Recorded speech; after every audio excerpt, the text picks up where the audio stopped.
Ini pemirsa, Bunda kedatangan keponakan dari Jatiroto ya. Sudah lama nggak ketemu, kira-kira ya hampir 3 tahunan mungkin ya.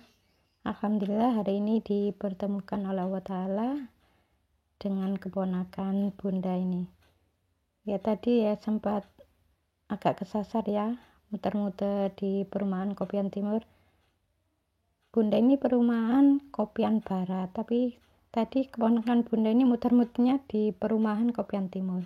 Yang nggak ketemu, kalau Kopian Timur itu ya gang 1, gang 2 gitu. Kalau di perumahannya Bunda itu blok C, blok A. Assalamualaikum warahmatullahi wabarakatuh. Ini ada beberapa pertanyaan dari pemirsa. Ada seorang bapak yang menanyakan tentang sudah menikah 6 tahun belum punya anak. Kata dokter, penebalan di daerah rahim atau mulut rahim.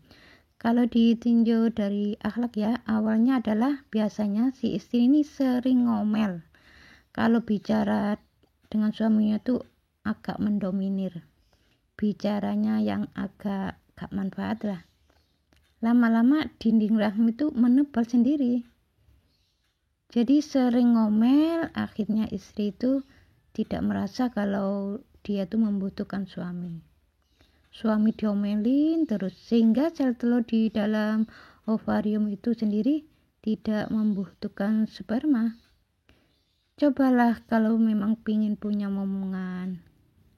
Suami jangan diomelin terus, jangan didoktrin terus, jangan diatur-atur terus.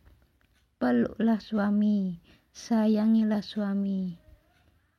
Jadi insya Allah kalau itu dilakukan, terus melakukan hubungan intim suami istri di masa subur ini biasanya hari ke-14 ya kalau menurut dokter. Melakukan hubungan intim suami istri, jangan lupa diawali baca bismillah sebelum melakukan hubungan intim suami istri. Dan doa yang baik, insya Allah memberikan jalan. Ini ada pertanyaan yang kedua ya. Jadi seorang ibu ya, mengapa jin itu bisa masuk ke dalam tubuh manusia? Dalam hadis qudsi memang diceritakan kalau jin itu sifatnya itu mengikuti sifat manusia. Nah, akhirnya pada manusia yang banyak marah-marah, yang dolim, yang kaku hati, yang suka memaki.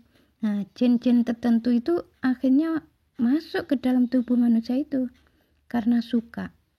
Oh, ini sukanya memaki misalnya. Ya dia masuk ke situ. Orang ini sukanya suudon. Akhirnya jin itu masuk di kepala.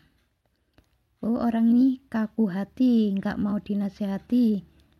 Nah, masuknya di hati. Orang ini marah-marah. Jin itu yang hobinya marah-marah mengikuti dia.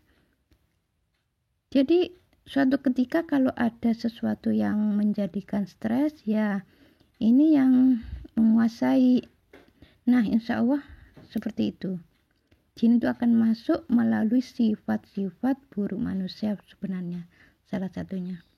Jadi kalau pingin tidak ada gangguan jin, akhlak harus diperbaiki. Jangan pemarah. Jangan suka memaki. Ya pokoknya sifat-sifat buruk itu jangan sampai dilakukan. Kalau dilakukan, jin itu bisa masuk. Dan ini bahayanya ya, kalau jin itu sudah masuk, nanti bisa menguasai. Misalnya masuk ke dalam tubuh, ke tangannya ini dikendalikan biasanya. Ada orang itu tangannya tuh gerak-gerak terus, sulit dihentikan. Ya dikendalikan oleh jin. Kadang-kadang baru ngambil pisau misalnya.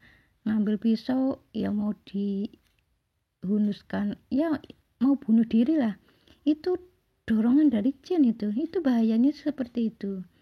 Jadi kalau ingin terhindar tidak kemasukan jin, berakhlaklah yang baik. Jadi jin itu bisa masuk karena rusaknya iman dan rusaknya amal, terus juga akhlak kurang baik. Jadi rusaknya iman, rusaknya amal, dan akhlak buruk itu menyebabkan jin itu masuk.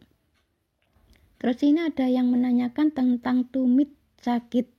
Ya, kalau tumitnya sakit itu karena jengkel dengan seseorang. Jadi cara mengatasinya ya maafkan orang yang jengkelin itu. Jadi kalau memaafkan, insya Allah cepat sembuh. Cuma gitu aja, simpel sebetulnya. Kalau kaki kiri seperti dicocok-cocok ya, dicocok-cocok jarum katanya. Ini kalau menyuruh suami atau anak atau teman atau siapapun itu dengan paksaan, dengan omelan-omelan gitu loh. Memaksa, selalu memaksa, terus dengan omelan-omelan. Ini menyebabkan kakinya itu seperti dicocok-cocok jarum.